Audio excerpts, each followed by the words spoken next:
तो हाँ जी, हम पढ़ रहे थे कंप्यूटर की जनरेशन। तो मतलब कंप्यूटर की जो जनरेशन है उसका झंझट ही आज ख़त्म कर देंगे और हमारी तरफ से पूरी कोशिश करेंगे कि आपको कंप्यूटर की जो ये जनरेशन है ये समझ में आ जाए। तो कंप्यूटर के आज तक 5 जनरेशन निकल चुकी है।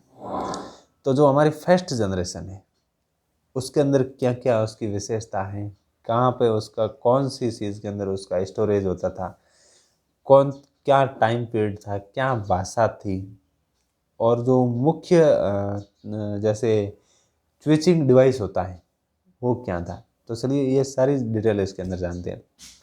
तो हमने आपको बताया था कि कितनी मतलब जनरेशन निकल चुकी है, तो 5 जनरेशन निकल चुकी है। तो जो फर्स्ट जनरेशन है उनका जो टाइम पीरियड है वो है 1940 से लेके 1956 के मध्य। आप टाइम पीरियड थोड़ा याद रखिएगा इसको, एक मतलब आप एक बार याद करने के लिए इसको लिख सकते हैं, वगैरह वगैरह कर सकते हैं। जिस तरीके से आपको याद करना, आप थोड़ा पेन कॉपी लेके लिख सकते हैं, या आप 2-3 बार ऐसे पढ़ेंगे कि फर्स्ट जनरेशन का टाइम है 3 तक की टाइम याद करना है आपको, फर्स्ट थर्ड और थर्ड तक, सेकंड और थर्ड तक। उसके बाद में आगे का टाइम याद नहीं करना है। तो जो फर्स्ट जनरेशन है वो 1940 से शुरू हो गई थी। उससे पहले आपको इतिहास जैसे हिस्ट्री वगैरह पढ़ते तो उसके अंदर बहुत पीछे जाना पड़ता है, लेकिन कंप्यूटर का अपना बड़ा झंझट नहीं है। 1940 तक ही जाना है। 1914 से 1956, 1940 से लेकर 1956 तक अपने कंप्यूटर की फर्स्ट जनरेशन निकल गई थी और सेकंड जनरेशन 1956 से 1963 के मध्य मानी जाती है। और जो थर्ड जनरेशन है वो 1964। ये याद रखना कि जो सेकंड जनरेशन है, फर्स्ट जनरेशन 1956 में ख़त्म हुई और वही सेकंड जनरेशन 1956 में चालू हो गई और 1963 तक चली। लेकिन जो थर्ड जनरेशन है जो, ये थर्ड जनरेशन 1964 में शुरू हुई। ये बात थोड़ी याद रखना है। थर्ड जनरेशन 1964 में शुरू हुई और 1971 तक चली। भारत पाक युद्ध 1971 तक थर्ड जनरेशन चली। इसके बाद में भाई साहब जनरेशन रुक गई मतलब आगे फोर्थ जनरेशन आई है। लो 71 के बाद की जो जनरेशन है वो है अपनी चतुर्थ जनरेशन। और चतुर्थ जनरेशन और जो पंचम जनरेशन है, फिफ्थ जनरेशन है, वो जनरेशन अपने जो वर्तमान है, जो चौथी जनरेशन है वो 71 से लेकर आज तक है, मतलब वर्तमान तक है। और जो पांचवी जनरेशन है वो वर्तमान से लेकर आगे तक है।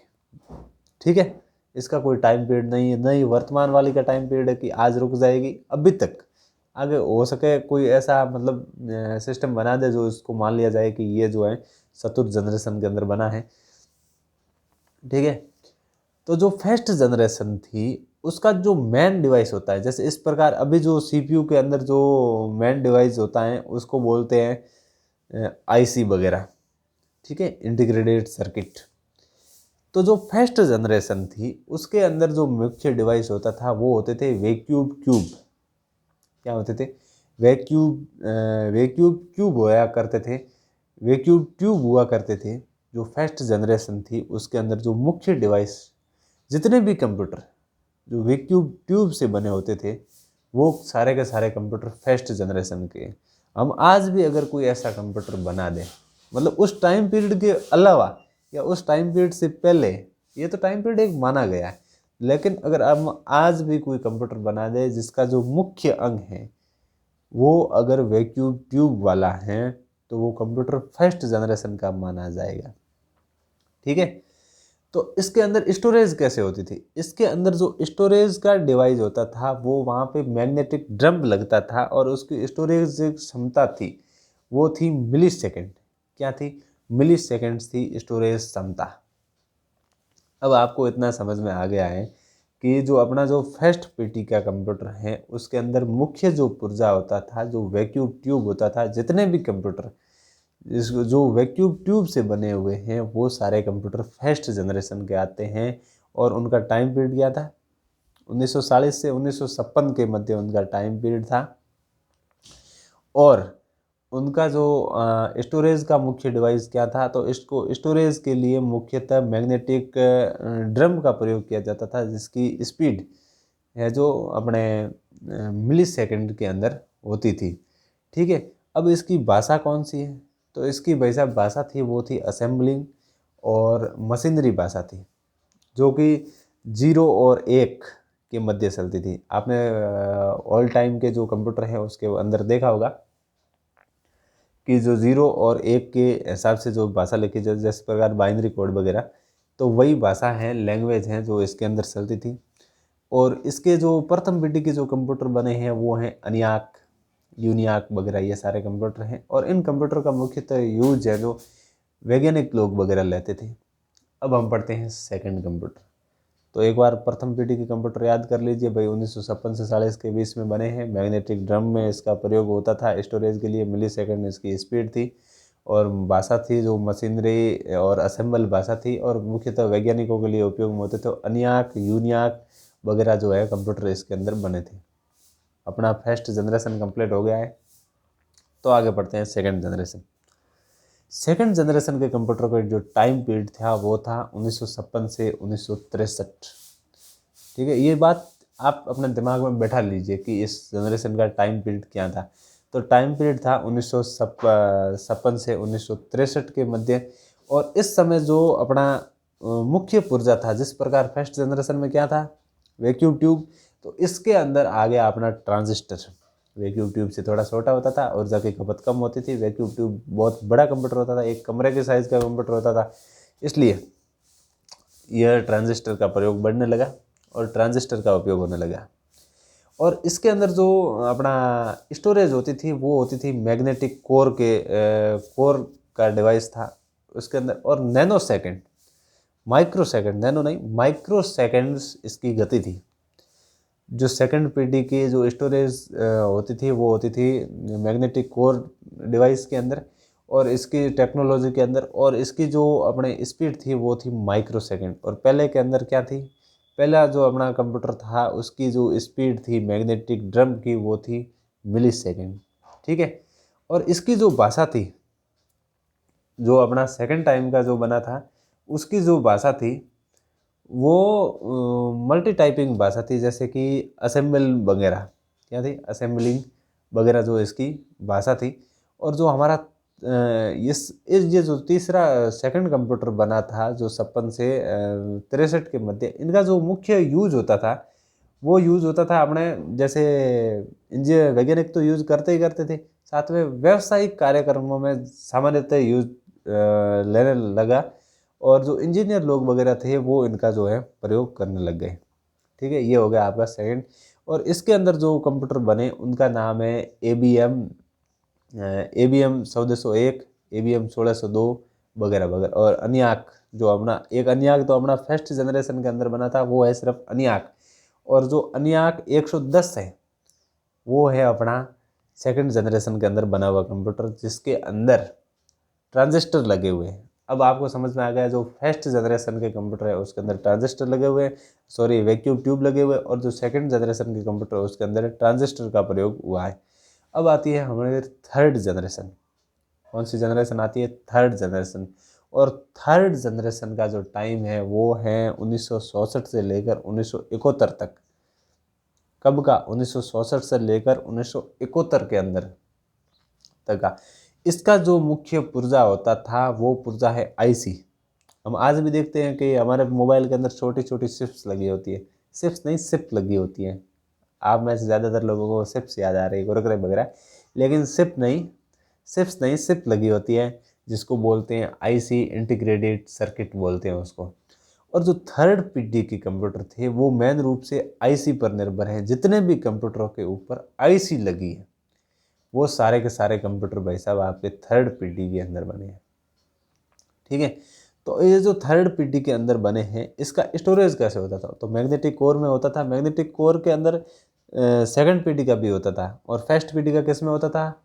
मैग्नेटिक ड्रम के अंदर। लेकिन फर्स्ट पीढ़ी के अंदर जो मैग्नेटिक ड्रम के अंदर स्टोरेज होता था उसकी जो स्पीड थी वो थी आपके मिली सेकेंड्स के अंदर। और जो सेकंड पीढ़ी के अंदर मैग्नेटिक कोर आया उसके अंदर स्पीड थी वो थी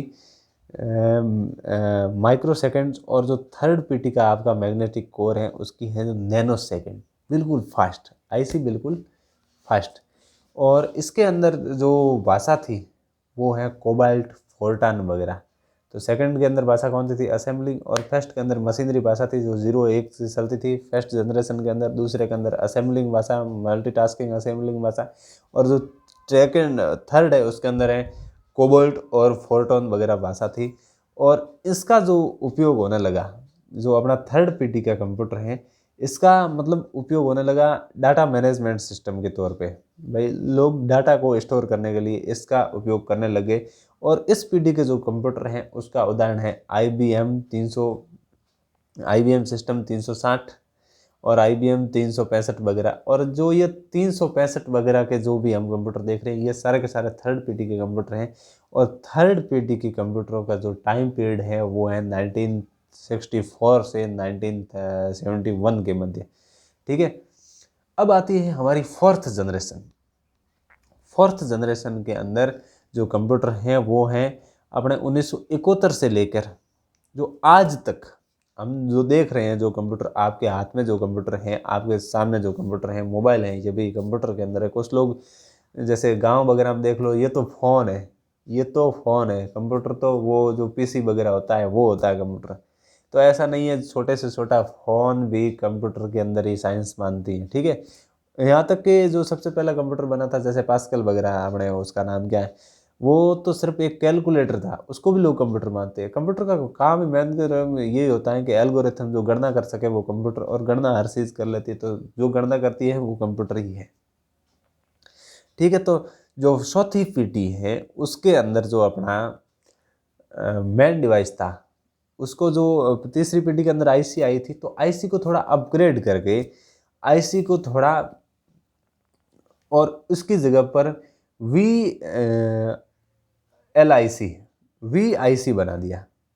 VIC मतलब लार्ज, वी का मतलब यहाँ पे हो गया था आपके मतलब very large integrate circuit. Very large मतलब बहुत लार्ज इंटीग्रेट सर्किट। ठीक है, और जो प्रथम थर्ड पीढ़ी थी उसके अंदर आईसी आई थी, लेकिन इसके अंदर जो चतुर्थ पीढ़ी है इसके अंदर VIC मतलब, can you understand this, that is my English. तो जो आपकी LIC मतलब LIC जो आ गई थी, सॉरी हमने VIC बोल दिया था, जो अपनी LIC लार्ज स्केल, एल का मतलब है लार्ज स्केल इंटीग्रेटेड सर्किट, जो अपनी आ गई थी फोर्थ जनरेशन के अंदर। जो 1971 के बाद में जितने भी कंप्यूटर बने हैं उसके अंदर अपने LIC लगी हुई है। क्या लगी हुई है? LIC। और जो एक अपने 66 से 71 के मध्य के कंप्यूटर हैं, या ये यूँ बोले कि थर्ड पीढ़ी के जो कंप्यूटर हैं उसके अंदर IC लगी हुई है। तो जो अपना जो भी कंप्यूटर हैं इसके अंदर जो स्टोरेज होती थी वो कहाँ पर होती थी, जो तो इस बार जो अपना स्टोरेज है वो सेमीकंडक्टर मेमोरी के अंदर जो स्टोरेज है वो होती थी। और मात्र पोको सेकंड के अंदर है जो स्टोरेज की गति थी। तो हमने देखा कि फर्स्ट जनरेशन के अंदर जो स्टोरेज होती थी वो किसके अंदर होती थी? Magnetic drum. और जो सेकंड जनरेशन थी उसकी मैग्नेटिक कोर, लेकिन वो माइक्रो सेकंड के अंदर होती थी। तो थर्ड जनरेशन के अंदर मैग्नेटिक कोर के अंदर ही होती थी, लेकिन उनकी स्पीड बढ़ गई थी, स्पीड बढ़ गई मिली सेकेंड हो गए, मतलब नैनो सेकेंड हो गई। और जो हमारा फोर्थ जनरेशन है इसके अंदर इसकी स्टोरेज है जो सेमीकंडक्टर मेमोरी के अंदर स्टोर करने लग गए हम लोग, और इसकी स्पीड पोको सेकेंड हो गई, मात्र पोको सेकेंड्स। तो इसके जो अब भाषा वगैरह है, तो फर्स्ट की भाषा कौन सी थी? असेंबलिंग भाषा, मशीनरी भाषा थी, 0-1-0 इस हिसाब से लिखी जाती थी। तो जो सेकंड जनरेशन थी उसकी भाषा कौन सी थी? उसकी भाषा थी मल्टीटास्किंग टाइपिंग भाषा, जिसकी असेंबल भाषा बोलते हैं। और जो थर्ड अपनी बन गई थी थर्ड जनरेशन, उसके अंदर जो हमारी भाषा थी वो थी इसका नाम क्या है, कोबोल्ट, वो फोर्टोल वगैरह भाषा थी। और जो थर्ड हमारे फोर्थ जो हमारी जो जनरेशन है इसके अंदर जो हमारी भाषा है वो है फोर्टॉन 77, फोर्टॉन 77 और पास्कल, कोबोल्ट, ये सारी भाषा आ गई। कोबोल्ट तो अपनी फोर्टॉन वो कोबोल्ट थर्ड पीढ़ी के अंदर थी, लेकिन फोर्टॉन 77 आ गई, कोबोल्ट 74 आ गई, और पास्कल भाषा और आ गई जो हमारी फोर्थ पीढ़ी थी जिसकी टाइम पीरियड है जो 1964 से 71 के मध्य, उसके अंदर पास्कल आ गई, फोर्ट्रान हेतुतर आ गई और कोबाल्ट 74 भाषा आ गई। और पहले ये भाषा जो तृतीय पीढ़ी के अंदर आई थी उसके अंदर सिर्फ फोर्ट्रान और कोबाल्ट ही थी। इसके अंदर फोर्ट्रान तो है 77 और जो कोबाल्ट है वो है 74। तो इसके अंदर जो है जो अपने चौथी पीढ़ी है इसके अंदर एक नया काम और हुआ, इलेक्ट्रॉनिक फंड ट्रांसफर होना चल गया। पैसे आप इधर से इधर भेजने शुरू कर दिए। जो फोर्थ पीढ़ी के जो कंप्यूटर थे उसमें आप इलेक्ट्रॉनिक फंड ट्रांसफर करते थे और अपना कंप्यूटर है जो व्यक्तिगत इस्तेमाल पीसी के तौर पर कंप्यूटर बनना शुरू हो गया। और इसके अंदर जो भी कंप्यूटर आए थे, जिस प्रकार प्रथम पीढ़ी के अंदर जो कंप्यूटर आए थे वो थे ENIAC, यूनियाक, और सेकंड पीढ़ी के अंदर जो कंप्यूटर आए थे वो थे ENIAC, यूनियाक 110 और IBM 1401, IBM 1602। और जो थर्ड पीढ़ी के अंदर कंप्यूटर आए थे वो थे जैसे IBM सिस्टम 360, 395, 65 वगैरह। और इसके अंदर जो चतुर्थ पीढ़ी है इसके अंदर जो भी कंप्यूटर आए थे वो थे IBM PC XT, एप्पल वगैरह। ये सारे के सारे जो कंप्यूटर आज आप देख रहे हैं ये सारे के सारे कंप्यूटर चौथी पीढ़ी के अंदर आए। अब हमारी पढ़ती है पंचम पीढ़ी, जो अब से आगे आएगी, मतलब अभी तक आई नहीं है पंचम पीढ़ी, जो अब से आगे आएगी उस पीढ़ी के अंदर पढ़ते हैं। तो इसके अंदर जो मुख्य पुर्जा होता है उस मुख्य पुर्जे का नाम क्या है? इसके अंदर जो मुख्य पुर्जे का नाम है वो है VLIC। और जो LIC है वो आपका फोर्थ पीढ़ी का पुर्जा है। जो मुख्य पुर्जा है LIC वो फोर्थ पीढ़ी का पुर्जा है। LIC के पुर्जे का मतलब होता है लार्ज स्केल इंटीग्रेट सर्किट। तृतीय पीढ़ी के अंदर इंटीग्रेट सर्किट उपयोग में होता था। और जो अपनी चौथी पीढ़ी है इसके अंदर पांचवी पीढ़ी है इसके अंदर आपका प्रयोग होने लग गया VLIC। मतलब VLIC का मतलब हो गया आपका very largest scales integrate circuit. और इसके अंदर जो अपना स्टोरेज की जो क्षमता है, स्टोरेज का जो डिवाइस है वो हमने लगाया ऑप्टिकल। तो पहले के अंदर कौन सा था? पहले के अंदर था अपना मैग्नेटिक ड्रम। याद कर लो कि कोई मैग्नेटिक ड्रम है, पहले के अंदर मैग्नेटिक ड्रम जैसा कुछ है, वो मैग्नेट का चुंबक का है, उसके अंदर स्टोरेज किए जा रहे हैं। और जो दूसरा है वो सिर्फ मैग्नेटिक कोर है और उसकी स्पीड बन गई है वो है मिली सेकेंड के अंदर स्टोरेज करता है। जो तीसरी पीढ़ी के अंदर है वो वही मैग्नेटिक कोर है, उसके अंदर स्पीड बढ़ के नैनो सेकेंड हो गई है। जो चौथी पीढ़ी का है उसके अंदर मेमोरी आ गई है, ठीक है, उसकी अंदर स्पीड जो पोको सेकेंड हो गई है। और जो पांचवी पीढ़ी का है वो ऑप्टिकल के अंदर है, जो ऑप्टिकल डिस्क वगैरह है। और इसके अंदर जो भाषा है वो है नॉलेज इन्फॉर्मेशन प्रोसेसिंग सिस्टम। तो पहले के अंदर कौन सी भाषा थी? पहले के अंदर मशीनरी भाषा थी जो 0 और 1 के कोड में चलती थी। दूसरे के अंदर असेंबल भाषा थी। दूसरे के अंदर असेंबल भाषा थी, उस स्तर की भाषा थी जो, क्योंकि पहले से सेकंड के अंदर थोड़ी अच्छी भाषा सीख गए थे इसलिए उस स्तर की मान लिया। और तीसरे के अंदर फोर्ट्रान और अपने तीसरे के अंदर फोर्ट्रान व कोबाल्ट भाषा थी। चौथे के अंदर फोर्ट्रान 77, कोबाल्ट 44 और पास्कल वगैरह भाषा थी। और जो पांचवी पीढ़ी है उनके अंदर आप नॉलेज शेयर करो, जैसा भी करोगे कंप्यूटर मान जाएगा, ये भाषा ही भाषा है। और जो पांचवी पीढ़ी है इसके अंदर इंटेलिजेंट वो अपने AI वगैरह आ जाते हैं फीचर। तो इस प्रकार जो अपने हैं जो 5 पीढ़ी हमने आज कंप्लीट कर ली हैं। अगर वीडियो नॉलेजेबल लगा, थोड़ा अच्छा लगा तो लाइक, शेयर और सब्सक्राइब कर दीजिए। मत करिए क्योंकि हमने ये गलती के अंदर बोला है।